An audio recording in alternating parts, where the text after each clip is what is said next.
굳이 저런 것까지 해야 되나? 네.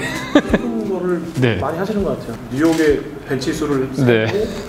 서울의 벤치 수를 세서 굳이 어떤 지뢰 뭐 이런 거를 뭐 표현하신 것도 있고. 건축은 사실은 눈에 보이지 않는 사람들의 마음을 만져줘야 되는 일이잖아요. 눈에 보이는 건물이라고 하는 물질을 가져서 사람이 보이지 않는 마음을 만져야 되는 거라서 정량화시킬 수 있을 때 그걸 이해하기가 쉬워지는 것 같아요. 어떠한 정량적인 지표가 사람들의 생각과 마음을 어떻게 변화시키는가 이런 걸 자꾸 규칙을 찾으려고 하는 습관이 있는 것 같아요. 그 룰들을 찾아내는 것 자체가 되게 재밌고 설득력이 있어요. 어떻게 공대를 나오신 건축가가 이런 작업들을 막 하셨을까? 모르겠어요. 그거는 그냥 타고난 기질 자체가 약간 그런 것 같고요. 제가 어렸을 적부터 본능적으로 갖고 있었던 이상한 습성이 하나 있는데 저 사람 누구랑 닮았다. 이게 자꾸 떠올라요, 그냥. 누가 떠오르니 누가 같다네. 전 정재승 교수님이 떠오르는 것 같아요. 아, 저요? 코로나 이후에 집이 좀 커져야 된다고 말씀하셨던데. 낮에도 뭐 재택근무도 해야 되고 온라인 수업도 듣는 게 많아지면은 공간이 수용해야 될 인원이 늘어나는 거잖아요. 당장 집을 늘릴 수가 없을 거라고 생각을 해요. 그러면 빠르게 해결할 수 있는 방법을 찾을 텐데 그중에 첫 번째가 가구를 빼는 일이 시작되지 않을까 생각도 들어요. 예를 들어서 소파 같은 것들을 보시면은 4명이 가족이 앉아가지고 TV를 보는 게 소파잖아요. 기능적으로 봤을 때. 근데 지금은 거의 넷플릭스로 혼자 보는 경우가 많단 말이에요. 그러다 보니까 소파가 필요 없어질 수 있죠. 오히려 지금은 사람들은 침대에서 TV를 보는 경우가 더 많기 때문에. 공간이 넓어져야 된다고 하셨는데 20대나 30대들은 어떤 공간을 살아야 또 만족을 할 수 있을지. 그 주변 상황을 많이 봐야죠. 농담처럼 하는 게 너희 원룸 앞에 계단 있는 데를 찾아라. 계단 있는 데를 찾으면 차들이 왔다 갔다 통행량이 없을 테고 그러면 계단을 네 벤치처럼 쓸 수 있을 거고 접근 가능한 데를 옥상 정원 있는 데를 찾는다든지 그런 거를 이렇게 보는 눈이 있어야 될 것 같아요. 공간으로 이렇게 코로나 때문에 발생하는 스트레스나 이런 걸 좀 줄일 수 있는 어떤 아이디어 같은 거 혹시? 다핵 구조로 만들어지면 그렇게 될 거라는 생각을 해요. 10만 평짜리 공간을 하나를 갖고 있는 것보다는 10,000평짜리 공원을 10개 만드는 게 낫다. 네. 그래야지 접근성이 좋아지고 쓰임새가 좋다. 네. 포스트 코로나 시대라면은 10,000평짜리 공원 10개 있는 것보다는 어쩌면 1,000평짜리 공원 하나를 갖고 999평을 999개로 쪼개가지고 집집마다 1평짜리 마당을 이렇게 해주는 게 낫다. 그게 제가 말한 테라스를 하나씩 주는 거예요. 근데 그게 뭐 모든 사람들에게 개인의 소유 공간으로 쪼갤 수는 없으니까 사실은 더 조그만한 규모로 만들어서 분포하는데 더 신경을 쓸 때가 됐다 생각이 들어요. 사실은 요번에 제일 이 포스트 코로나 때 코로나 시즌에 가장 쇼킹했던 사건이 저는 온라인 수업을 한 거거든요. 그러면 선생님의 역할이 바뀔 것 같아요. 정말 잘 가르치는 온라인 강의하시는 분이 많은 사람들을 커버할 수가 있게 되죠. 수업은 이미 듣고 오게 하고 와가지고 소그룹 혹은 1대1로 아이들과 더 심도 있는 대화를 나누는 쌍방향의 교육이 될 수도 있는 가능성이 생기는 거죠. 굳이 이제 지금처럼 내가 이 동네에 있는 이 학교에 등록을 하고 이 학교에서 수업 일수를 채울 필요가 없어지는 거죠. 내가 수업을 어차피 1타 강사 수학을 듣는다면은 내가 지방 가서 들어도 되는 거잖아요.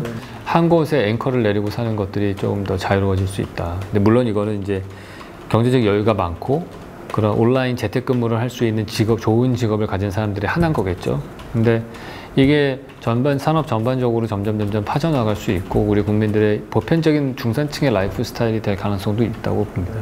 뭐 하나 이렇게 도시를 지금 교수님한테 그냥 맡길 테니 도시를 디자인해 주세요라고 하면 어떤 도시를 좀? 일단은 그런 물건이 움직이는 물류들은 다 사람이 아니고 자율주행 로봇으로 다닐 수 있는 그런 레이어를 하나를 만들어서 거기서 다 이동할 수 있게 해주고요. 그리고 모든 테크놀로지는 다 눈에 안 보이는 데다 넣어야죠. 상한수도, 전기 같은 거 다 넣고 그 다음에 공원을 선형으로 만들 것 같아요. 우리가 경의선 숲길 케이스를 보면 딱 보이죠. 경의선 숲길이 공원이 선형으로 만들어졌을 때 주변에 연도형으로 상업가로가 만들어지고 그 위에 주거가 만들어지면은 그 공원은 쓰임새가 엄청나게 높거든요. 전국에서 아마 제일 쓰임새가 높은 공원이 됐을 거라고. 뉴욕 같은 데가 창의적인 이유는 다른 인종, 다른 나라에서 온 사람들이 생각을 섞잖아요. 제가 꿈꾸는 거는 우리나라 사람들끼리만의 소셜 믹스가 아니고 정말 아랍의 재벌도 좀 오고 중국 부자도 오고 그 다음에 젊고 재능이 있는 인도 청년들도 와서 서울에 살고 싶다. 저기서 창업을 한번 하고 싶다. 결국에는 이 시대에는 우리가 갖고 있는 물리적인 천연자원이나 이게 나라의 급을 정하는 게 아니에요. 누가 사느냐가 제일 중요한 거예요. 누구든지 살고 싶은 도시를 만들어야지 사람들이 모일 거 아니에요. 창의적인 사람들이. 우리는 충분히 그럴 수 있는 능력이 된다고 봐요. 이번에 코로나 사태를 통해서 의료 시스템이 일단 전 세계에서 제일 좋고 밤에 이 정도로 안전하게 다닐 수 있는 데도 없고 그렇다면은 이렇게 좋은 조건들을 갖고 있는데 공간이 후져요. 왜 많은 사람들이 돈이 있으면 런던이나 뉴욕의 아파트는 사고 싶은데 왜 서울의 아파트에 살기 싫어할까? 저는 사실 그게 자존심 상해요, 건축가로서. 네. 이런 거를 도시를 더 매력적인 걸 만들어서, 근데 그런 얘기하면 자꾸 왜 부자들만 끌어들이냐고 하는데, 일단 자본이 모여야지 우리가 다 잘 수 있을 거 아니에요. 그래서 저는 중국이 절대로 미국을 못 따라간다고 생각을 해요. 그 이유는 뭐냐면은 중국에 돈 많은 사람들은 자기 애 집을 미국에 사주고 싶어 하지 중국에 안 살 거라고 봐요, 저는. 공해도 있고, 뭐 학교도, 미국에는 학교들이 좋고, 다 그렇잖아요. 우리나라들도 전 마찬가지로 생각해요. 우리나라가 그런 매력적인 나라와 공간이 돼야 된다고 봐요. 그런 거가 돼야지 그게 나라와 사회가 발전이 있는 거죠. 네. 혹시 좀 이렇게 저희 지면 통해서, 방송 통해서 좀 네. 뭔가 전달하고 싶은 메시지가 있으면 좀 이제 자유롭게 말씀해 주시고요. 제가 맨날 렉처할 때 클로징 멘트가 사람은 도시를 만들고 도시는 사람을 만든다. 그래서 우리가 만드는 공간 체계가 사람한테 영향을 미치기 때문에 같은 돈을 들인다면 어떤 식으로 만들 때 이 사회가 더 좋아질 수 있는지 우리가 많이 생각해야 될 필요가 있는 것 같고요.